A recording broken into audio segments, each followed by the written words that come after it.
retour des vacances parlementaires, le groupe parlementaire PDCI-RDA à la semaine nationale est déjà au travail. Les députés PDCI-RDA, membres du comité technique de la Commission des affaires économiques et financières CTKEF, se sont retrouvés le jeudi 12 octobre 2023 au siège du PDCI-RDA à Cocody en vue de la préparation de la deuxième session parlementaire dite session budgétaire. Le point avec l'honorable Gauzé Seplé Bernard. Ce que je voudrais indiquer avant tout, c'est qu'au niveau du groupe parlementaire PDCI-RDA, nous sommes structurés en comité technique de travail.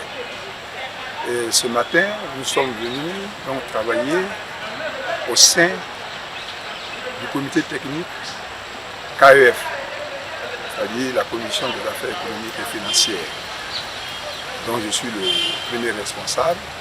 Et pour ceux qui ne le sauraient pas, je m'appelle Gauzé Seplé Bernard et je suis ce matin avec mes collègues donc, de la KEF, du CT KEF comme on le dit. Par rapport à la question que vous venez de poser, je voudrais rappeler avant tout que à la lumière ou au terme de la modification de la Constitution qui a eu lieu tout récemment, le fonctionnement de l'Assemblée nationale est passé d'une session unique à 2 sessions.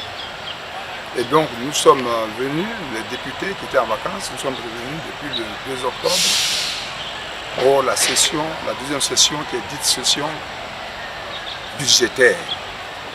Et à cet effet, nous donc au niveau de la Commission des affaires économiques et financières de manière générale, et de manière spécifique au niveau du comité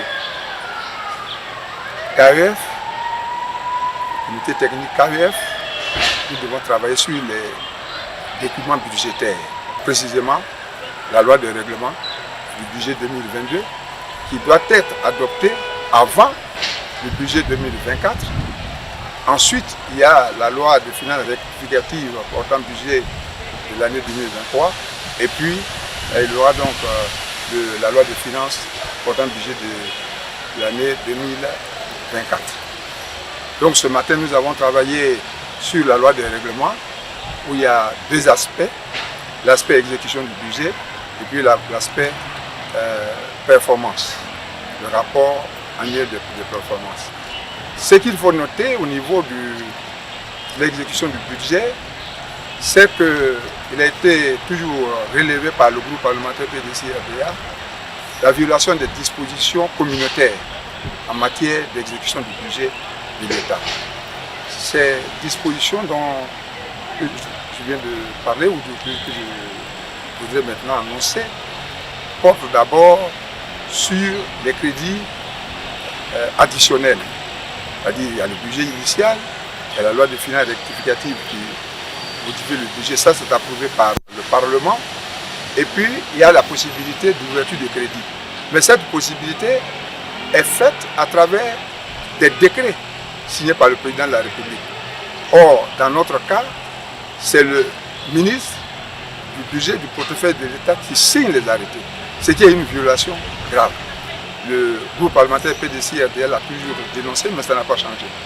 Deuxièmement, ces crédits additionnels ne doivent pas dépasser 1% du budget de l'État. Mais il se trouve que, dans notre cas précis, on est à 4%, ce qui est aussi une violation que nous avons toujours dénoncée.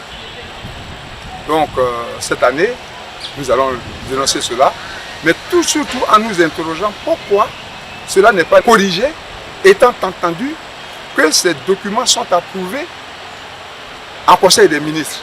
Donc, c'est le président lui-même qui préside ces séances du Conseil des ministres et le groupe parlementaire PDCI-RDA s'étonne que ces anomalies-là ne soient pas corrigées et que chaque année, elles soient donc constatées par la Cour des comptes et qu'elles soient dénoncées par le groupe parlementaire et que rien ne change.